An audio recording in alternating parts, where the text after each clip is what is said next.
What a weekend of football, man. Absolutely. I mean, we say it week in and week out. We say how hard the NFL is to predict and pick.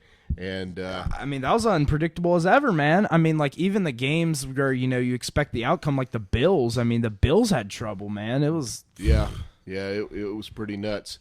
So, anyway, we'll get into the week. I'm going to get a little selfish plug in here. Oh, here we go. Yeah, well, cool event here in Southern Ohio. Every year we do a benefit for Big Brothers Big Sisters. Yep. So did this Saturday night called Dance for Kids' Sake. It's like Dancing with the Stars, right? So you look back on past episodes and you got to see me and my wife about 4 years ago. So that was a really cool experience. It was a fun night. Anyway, I sit on the board. I support it every year. Raised over $84,000 this year, and we got the opportunity to donate a couple weeks from our house in Florida. And thank you so much to the two people that donated $7,000 for each week. That's amazing. Raised $14,000. The house is called the Salty Pelican.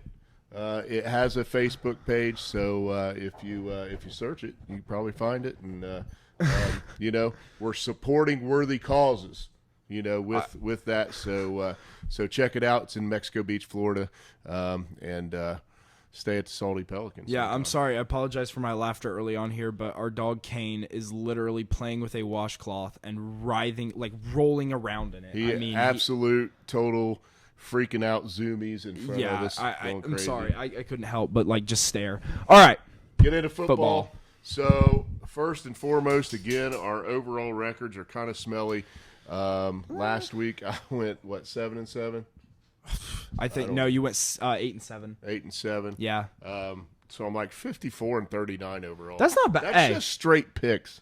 Dude, I've seen records, like everybody I've seen that has been doing this like online, specifically Instagram and stuff, are pretty much around our area. So we're just starting off a little slow. Usually I'm way better than this. That's what, for me, this is really crappy so far. But yeah, you kind of are able to identify and pick those sneaky games a lot. And this year I've been so ice cold with them. Yeah. Like, I've lost my touch. So we're tied.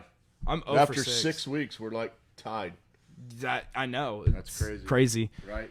Yeah. So on the big three, you went 2-1. A little bit of a redemption week after 0-3 last week. So yep. So 8-9-1 on the year. You want to talk a little bit about those games? I think we talked about a couple of them down here. You had the Ravens. We'll talk about that game a little bit. Chargers. The Texans. So C.J. Stroud got the job done against the Saints, right? They're sitting at 3-3. They're going to be right in the thick of that division. Absolutely. So he did finally throw a pick. Yeah, he did. I mean, it's a miracle. The man has finally thrown a pick, ending the longest completion, or is it throw attempt streak? I think it might be both. For a rookie, it's the best ever. Yeah, basically. I mean, he was very, very conservative with the football so far, and I mean, even one pick down in 6 weeks is very, very conservative and good with your football. And your third pick was the Chargers. We'll talk about that game too.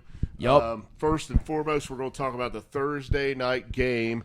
So some of the Thursday night games this year, dude, I'm like really questioning the NFL's choices on Thursday night football games. They just feel like crap. This one is the Jaguars and Saints, and it's in New Orleans, correct? Yeah, it's in New Orleans. I mean, so Jaguars surprised me a little bit with the 37-20 win over the Colts. I thought they would be jet lagged after a couple weeks across the pond in the compound. I just thought the Colts were better too, but I mean, I guess the Jaguars. I think after that Buffalo win, they kind of found a little bit of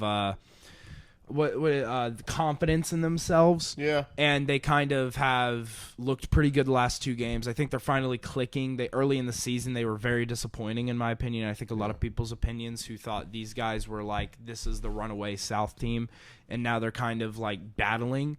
Yeah. But overall, I would say they look better than they have. Well, we're going to review that game, and I think there's a big key to it.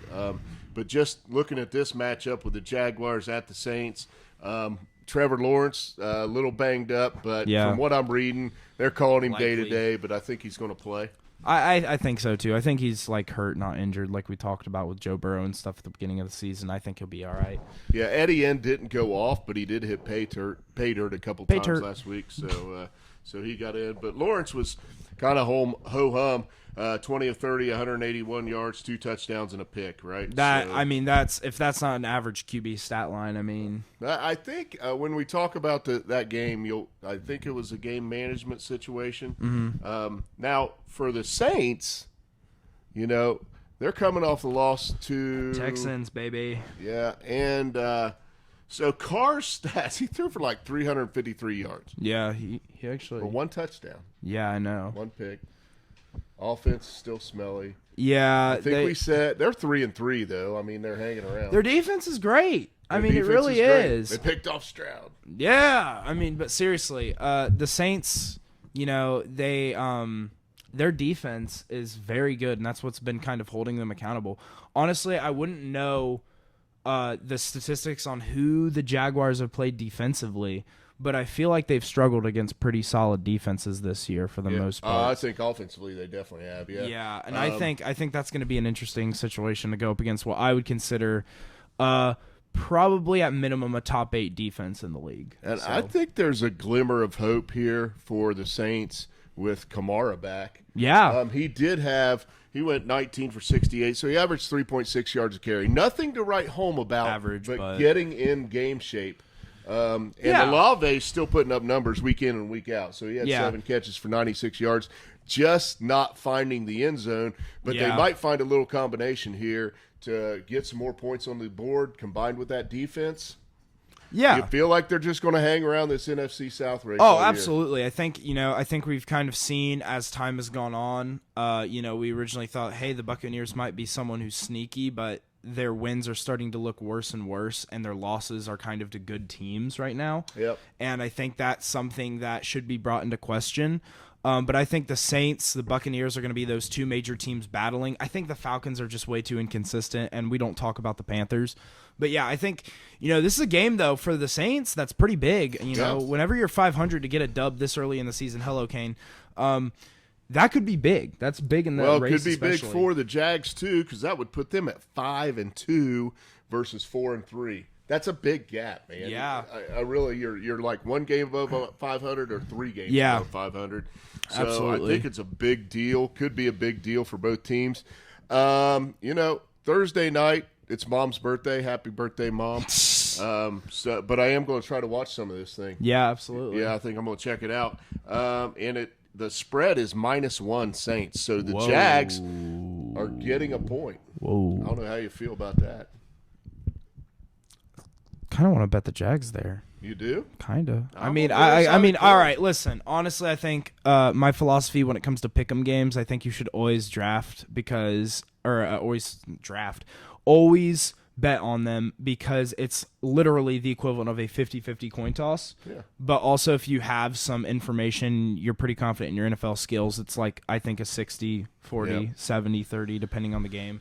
I think I like the Jags in that game. I really do. I'm not locking it in, but I mean, I would say like if you got to pick somebody. If you're feeling a little frisky, I would bet the Jags -1. No, they're +1. They're getting a point. +1 right now. A lot could go on between game time. Well, yeah, and also if Trevor Lawrence is officially out, then Saints. Yeah, I don't see that. I don't see that happening though. The over/under is 39.5, so are predicting that's a lower side of an NFL over/under, so they're predicting a little bit of a defensive out game. Yeah, putrid offense and great defense on the Saints side probably equivalents to that. So yeah, I think it's going to come down to maybe turnovers. That's a good point, I think. And these teams, I mean, the Saints can produce turnovers, man. They can finally get that Jags they absolutely can train slow down. And Jacksonville did last week as well. I'm gonna go the other way. I'm gonna take the Saints at home. I think they go to 4-3. I think the Jaguars go to 4-3, and they're just kind of hanging around at the top of their divisions, and we'll see what happens from there. Yeah, I'm just gonna go the Jaguars, like explained earlier. I think that offense is outpacing that defense. That's an opportunity for me to gain a game. Let's go, Woo! Saints. Dennis Allen versus Doug Peterson. How do you like that coaching match? Doug Peterson. One's won a Super Bowl. One is irrelevant. All right, moving on. Let's talk about our top 5. Well, let's before we get to the top 5, we there's 5 teams now. Oh yeah. There's 5 teams, that are 5-1 in the NFL, and there are no undefeateds anymore because the mighty Eagles were grounded by the Jets, and we said that one was sneaky. That was a terrible joke. That was a bad joke.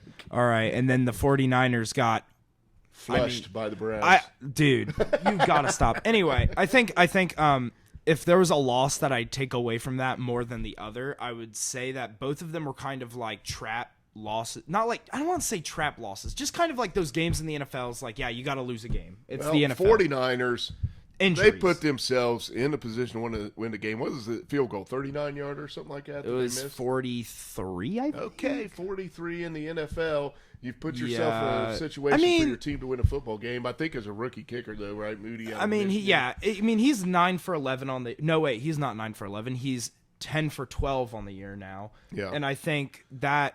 Either way, it was a shocking loss. PJ Walker. The Browns defense, though, they hurt the right dudes. Yeah, Christian they hurt McCaffrey, Deebo Samuel, and Trent Williams all go out of the game. I hate to say this, but I have to bring it to the forefront.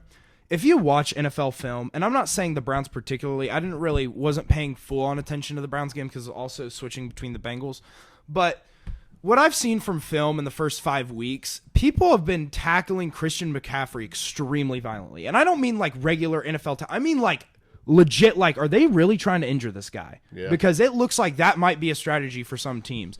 And to see him finally go out, obviously, as an injury-prone RB is kind of like... Well, this is the time of the year where he usually takes a few games off. Yeah. Right, and I'm not saying he's a wuss or anything like that, but he runs hard. Yeah. Christian McCaffrey plays hard, and he hits this point in the season where, dude, he's sitting in an ice bath for a little bit and trying to lick the wounds. I would just say the Eagles is the win that I'd be a little bit more concerned about because of Jalen Hurts' turnover problem against the Jets. But that Jets defense is great. That's the second time they've held an upper echelon quarterback to have 3 picks, Josh Allen being the first in week 1.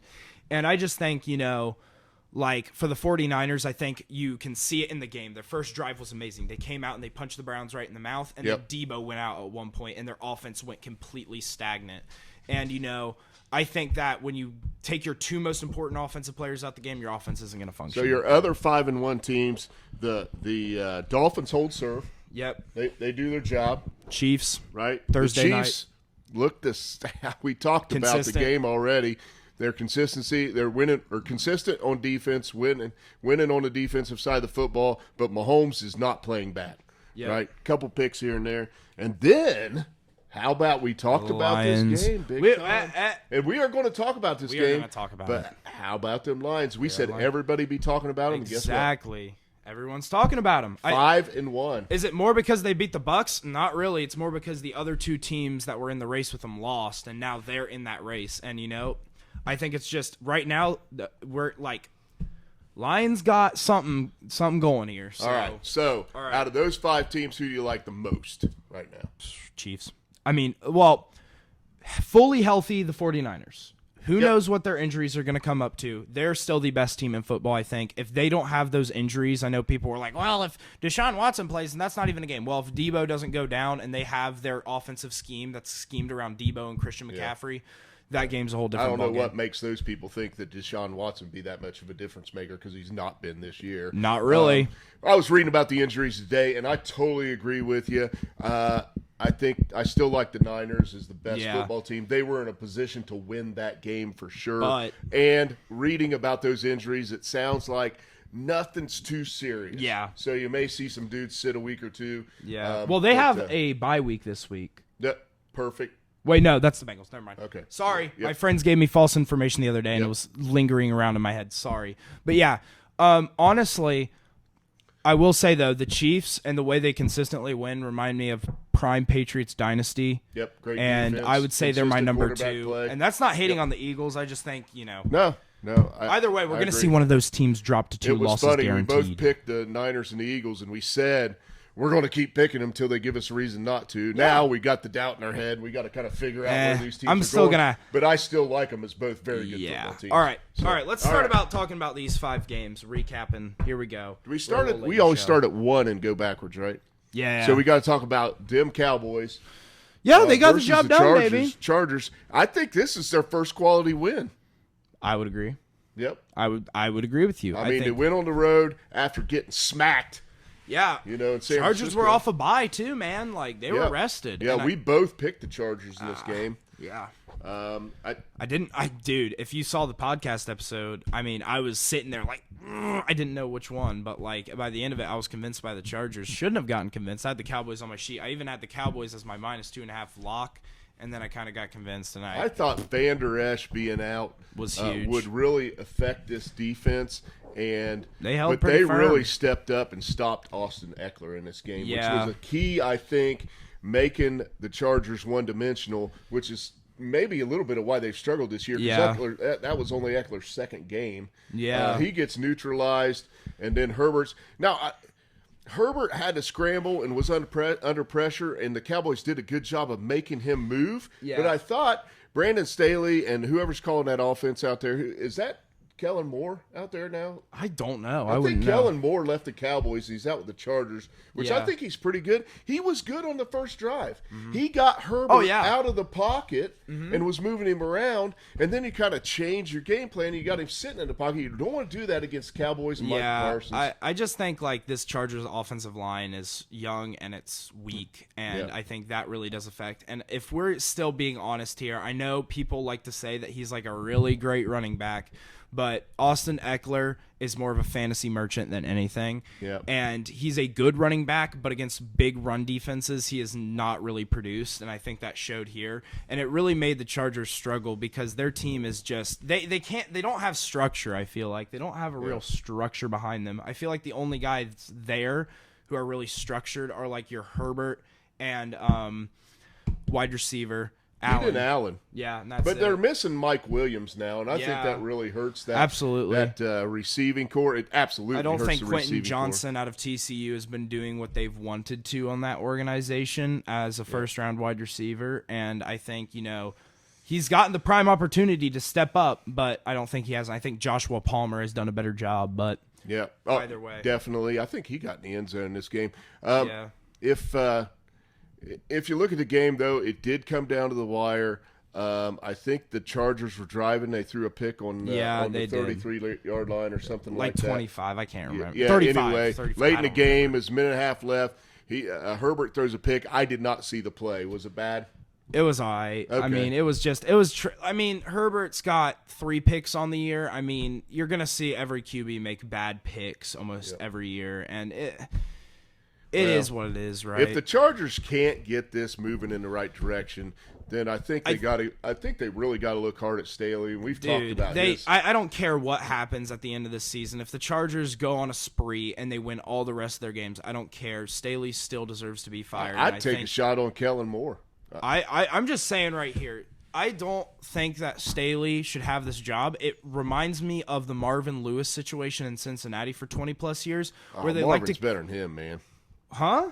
Marvin was better than Staley. Oh, well, I'm about to explain. Okay, sorry. It's keeping this culture, and I'm just comparing it as an example. Like, Marvin got his team to the playoffs and stayed consistent at least being right? Yeah. Well, here's the thing, is that when Marvin Lewis had the chance to get his team in the playoffs, he kind of got him in, usually. Yeah, he did. Brandon Staley, for the past 2 years, success, has absolutely bombed his team out of the playoffs, and I think he's the problem in Los Angeles, and I think he still is. And I know, trusting in him is something that I can't do. His coaching is it reminds me of this culture around the Chargers for these past 5 years where they're big-time chokers, and he's a big-time choker coach. So you put those two together, and you get moments like this Cowboys game where you have an elite quarterback, you're driving down the field, and he throws a pick. Because it's this choking culture that is around not San Diego, but Los Angeles. And either way.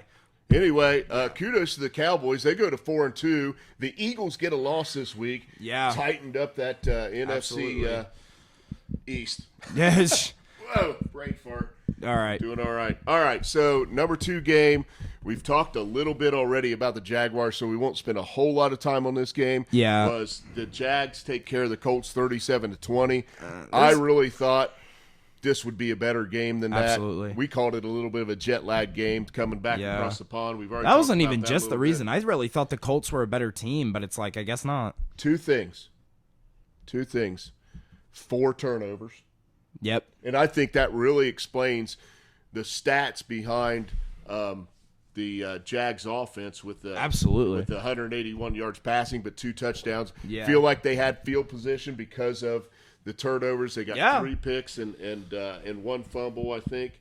And then the other thing is you've got Moss and Taylor, and we thought Moss is getting on a roll. Taylor's coming back, 1-2 punch.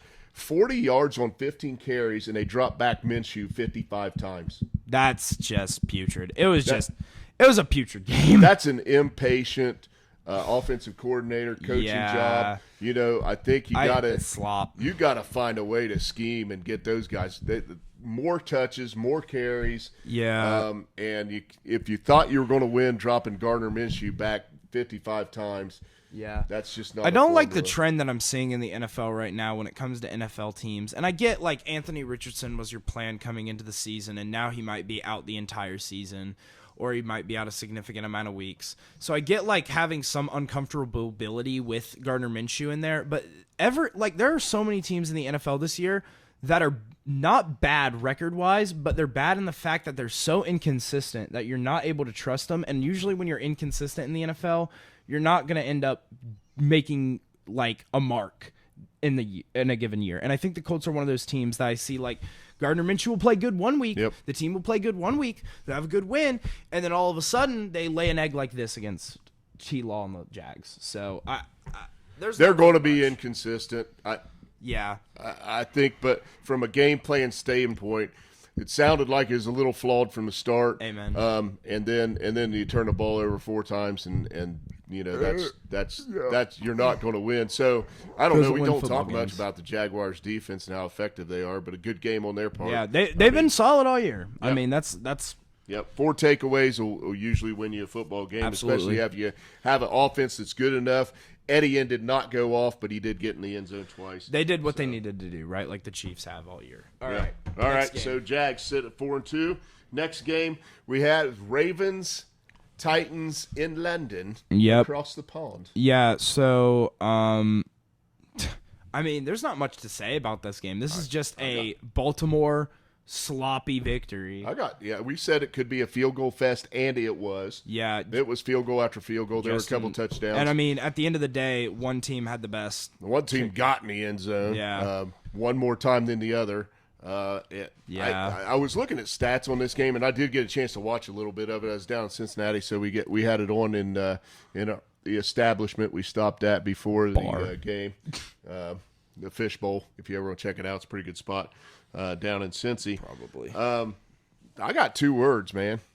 Lamar Jackson. And when that dude, we talk about poise, maturity, I feel like I'm repeating myself every week, but then I look at him, he's 21 of 30 for 223. What I don't like, 13 rushes for 62 yards. This is what happens to the Ravens is too many carries for Lamar, and by the end of this 17-game season, guess who's not playing? Yeah. By the time, the Ravens start out as this hot shot team, right? They only have, 2 losses right now? 3 losses? Yeah, 2 losses. They only have 2 losses right now. 4-2. I bet you the Leading Ravens the division. will roll. They'll roll 12. Listen, we're 12 games in. We have 2-3 losses. We're good. And all of a sudden, Lamar goes down for the last 5 games, and then we split them like 2-3, and all of a sudden, we're not winning our division anymore. Tyler we're Huntley, a wild man, card. You know what I mean? We're the 4th seed. It just becomes like a whole little mess right there. Happens every year.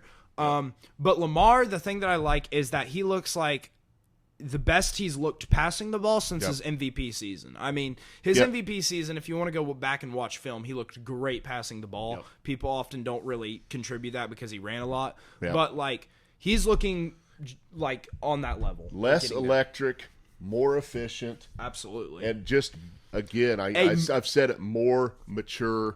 He has developed from a college quarterback to he's getting those NFL traits of this efficiency, this poise, this, being consistent week in and week out, And I think that's kind of what we've been seeing from his growth and development. Yeah, the other thing that happened in this game, though, was Tannehill goes out. He only had 16 attempts in the game, and Malik Willis comes in.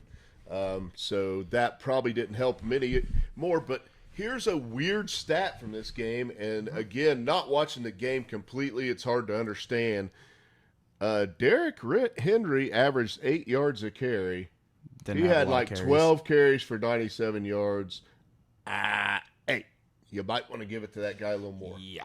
I'm just I Just mean, guessing. yeah, I get it. Like, you don't want to run them too much. Don't want to be too predictable. But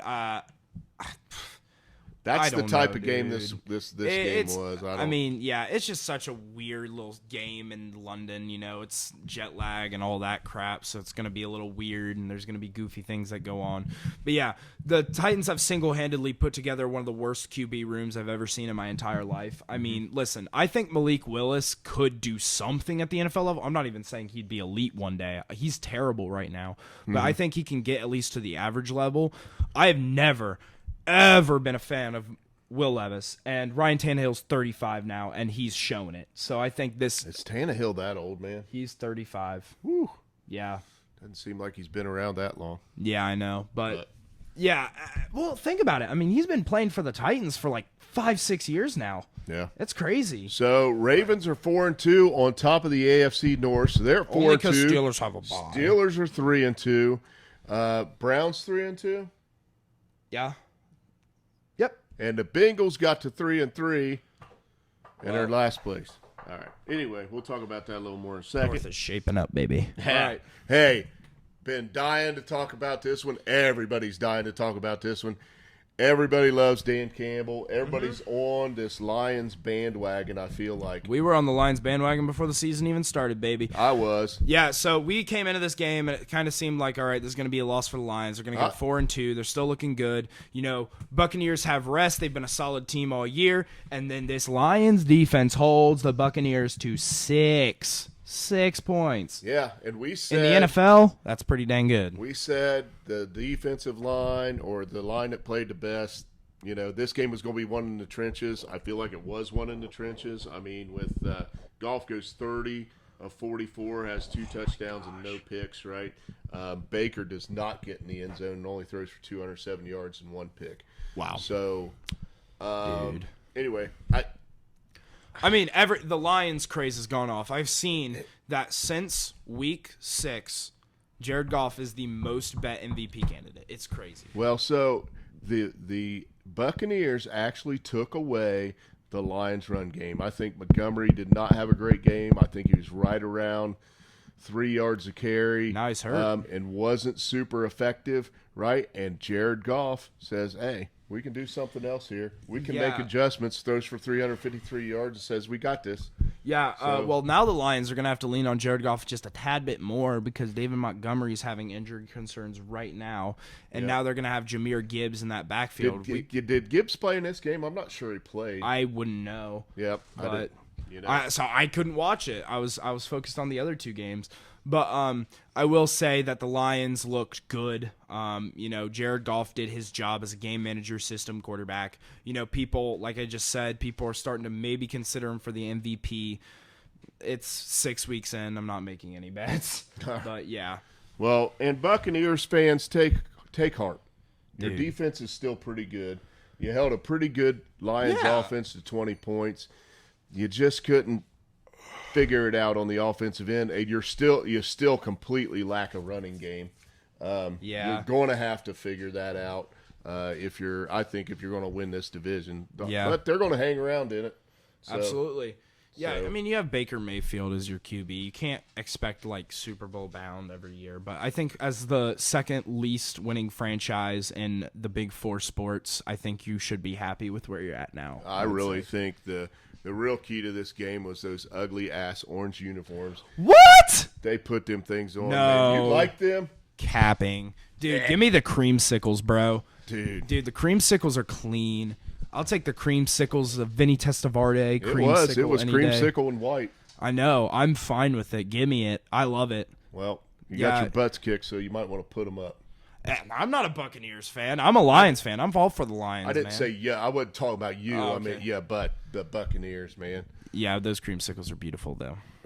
Better jerseys than the Bengals. Archie Manning nightmares. Better jerseys than the Bengals. Yeah, give me the creamsicle and the gray Buccaneers jerseys. Ooh, 2 of my favorite jerseys in the league. They're so good. You All know right. what? I love the fact that we put the Bengals game at number 5 because it's the last game we're going to talk about today. Let's go, baby. Who day?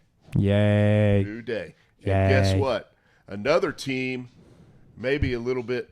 I'm not comparing them to the Chiefs. So everybody settle down. A little bit like the Chiefs, where their defense is keeping them in football games. They only gave up 3 points in that second half.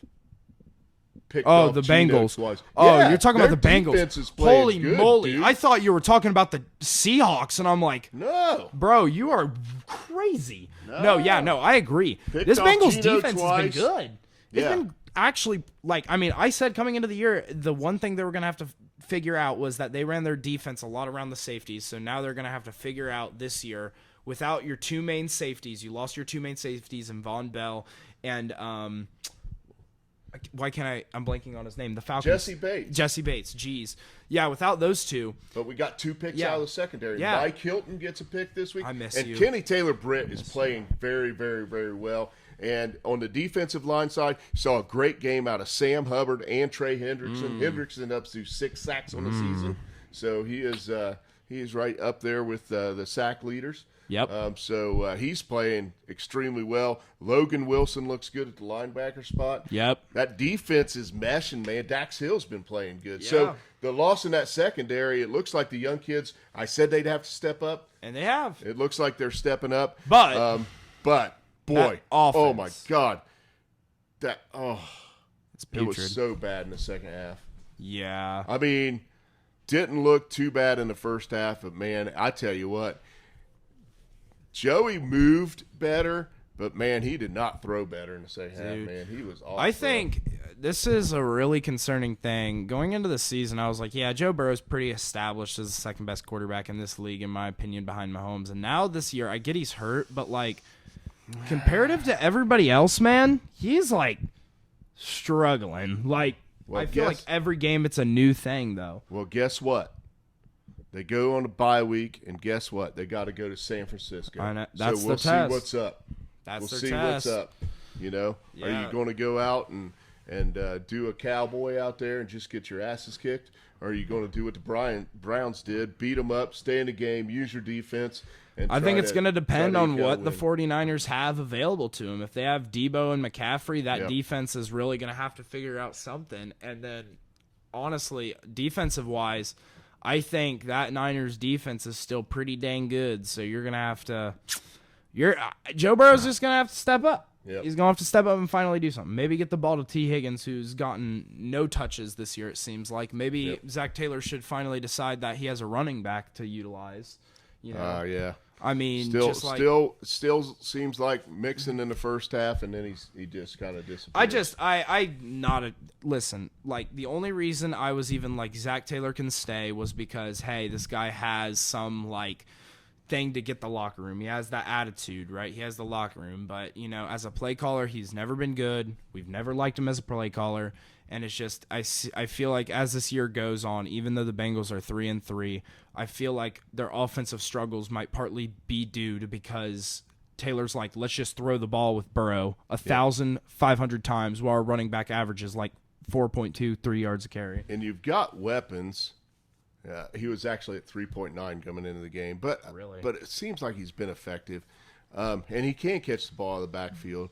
You've got weapons. I think there's a huge gap on this offense is Hayden Hurst not being there this year in tight end play. Irving Smith hasn't been healthy all year, and there's really nothing behind him. And when he has played, not been real good. Yeah, I think it's a big gap in their offense that they may need to look at. They may need to, do something before the trade deadline. There's plenty of tight ends out there that are pass catching guys, and plenty of guys that are probably going to be on the trade market. And I think, as you know, like you said, the Bengals should go after one of those guys. I mean, when I think of just me personally, when I play football or when I play like a game like Madden, which I know that's not comparison to real life, but the tight end is one of my favorite targets because it's if you need a short yardage throw and you can find out a good route for that guy, you're going to throw it to him. That's what made Tom Brady successful. He had 2 elite tight ends while he was in New England pretty much the entirety through his career. Yeah. And it worked out a lot. Those were his 2 best guys, I would say, other than, you know, like a 1-year rental of Randy Moss, like throughout his career. So yeah, I tell you, what about the Seahawks? So the Seahawks, I watched this game, you know, really effective moving the ball between the 20s. Red zone offense sucked Yeah. I mean, was it the Bengals red zone defense or the Seahawks red zone offense? It looked like Walker runs a little different inside the 20. I mean, you can't dance down there, man. Yeah. You got to run forward. I mean, I think he's a dynamic player. Smith and Jigba had a few catches in the middle of the field that helped sustain some drives. What's but, wrong with you? Somebody's Don't bark. participating. But, Yeah. but Hey. and Lockett looked pretty decent too. Yeah. Again, between the 20s, but they got in the red zone Man. and they just could not. And get I it think across the another line. thing too is that I'm going to mention here about the Seahawks is we are years into this DK Metcalf experiment, and I think I'm not saying he's a bad wide receiver. I'm not saying he's a good wide receiver, but when I look at DK Metcalf, I see an average wide receiver, but I see it as an average wide receiver that has all the gifts in the world. But it is further proof that in the NFL, you could be as athletic as you want. You can be as tall as you want. You can make all the hard catches. But if you cannot run a route well, you're not going to get the ball and you're not going to be good. Everybody's good. His route running is awful. Guys with the best technique, you always see. Listen, be able people to do say well. like Tyreek Hill is good for his speed. Yeah, he's good for his speed. He's arguably the best route runner in the NFL right now. Oh, dude. Same thing with Devontae Adams. Same thing with the best wide receiver we've seen in recent years, Antonio Brown. He was the best route runner in the league, and it wasn't even a question. Yeah, he cuts on a dime, but you see the head movement and the cut, and it's just like boom, gone. You know, I Exactly. mean, your that's what jock's laying there, and you can't guard him. Plus, he's fast. It's like we're talking. Jamar Chase. He is not a burner, man. Yeah. But man, I tell you what, when he comes out of his break, dude, he's tough. Justin Jefferson, Tyreek Hill, Devontae Adams, Jamar Chase, and I know Tyreek is way faster than all of them in terms of speed, but all four of those guys I would call some of the upper echelon receivers, and I know I missed some, but those four guys have this ability to have acceleration and elite route running. It's in my opinion, in the NFL, if you're a wide receiver, acceleration is more important than speed, because when you make that cut, if you can burst like that, you're open, right? If you're gonna be slow to get to your top speed, that's not gonna work out, right? But Think about the guys with do. longevity and consistency, like an Amari Cooper, even. Yeah, I mean, it's just solid, great reliable. hands, good route runner. And I think at this point for DK Metcalf, I like that the Seahawks drafted him. I think they've gotten value out of their. I mean, they drafted him with the last pick of the second round. I think that he has lived up to that expectation due to the past, but I see a regression here. I see a problem with the fact that he is not improving in your route running. And I love this thing of like people are like flowers. If you're not growing, you're dying. Yeah. And that's what DK Metcalf is doing right now. I feel like he's supposed to be the field stretcher in this offense. Yes. But that just doesn't really fit with Geno Smith. No, it doesn't either. I think it's also scheme. Because you got two guys in Lockett and Smith and Jigba, man, that are going to run routes. They're going to make possession They're catches. slots. They can be good in the slot. So, I don't know. I don't know. The deep ball just isn't there for Geno Smith. He's more of a not check down merchant, but he's a small pass guy. We talk about system quarterbacks. You got to build a system around Geno Smith. Yeah, man. and I mean, just simply put, he's going to DK beat you Metcalf 65 yards down the field, man. Yeah, Geno Smith is not the type of quarterback to risk it all and put up a 50-50 ball for DK, and DK is not the type of guy to catch those either. So it just doesn't work out. Either way, Seahawks defense is also kind of. I mean, I know they held the Bengals. I think it was just the Bengals being sloppy and play call. Just we got a bye week. Hope we figure it out. Yeah. We got teams healthy now, other than Irv Smith. I mean, though, like T. Higgins is back. Like, there's not really an excuse here. Like, you've got to wake up. Right. That would be a huge road win to go out there and get those guys. So I think that's a wrap. Pretty much. I mean, we don't got really anything else to say. We started off with the third. I mean, this is a show, so I do have to say we talk about Matt Canada at least once per game or once per show. So we go into the Rams, and we'll be talking about this later. But I'm still on my factoid of I'm not wearing anything Steelers or being a Steelers fan until we fire Matt Canada. I'm fully 100% a Lions fan bandwagon until the Steelers fire Matt Canada, in which I will say goodbye to the Lions. I'll still root for him. But the Steelers is your defense fully healthy going to the Rams? I think fully healthy as it has been. I mean, Hayward's still out, but he's been out since week 1. I think listen, when you talk about defense, I was looking up statistics actually Monday in college class because I was just like wondering and had a thought. Yeah. Dude, come on. Anyway, Steelers are like third in yards allowed per offense per game. Like they're third. They're bad. What They about allow takeaways. exactly, and that's the thing. That's why the Steelers are like this inconsistent mess of a defense. I Is don't if know you about can't that. get if you can't get takeaways, then you're getting blown out by 30, and that's what the Steelers have done all season. If the games they get takeaways, they're winning. Either way, I don't know if they can do that against the Rams. It's going to be Hey, very interesting. To We see. got to get Either out of way. here. We'll see you Sunday morning. Thanks for watching. Fire Matt Don't Canada. forget Spotify, Fire Matt Canada.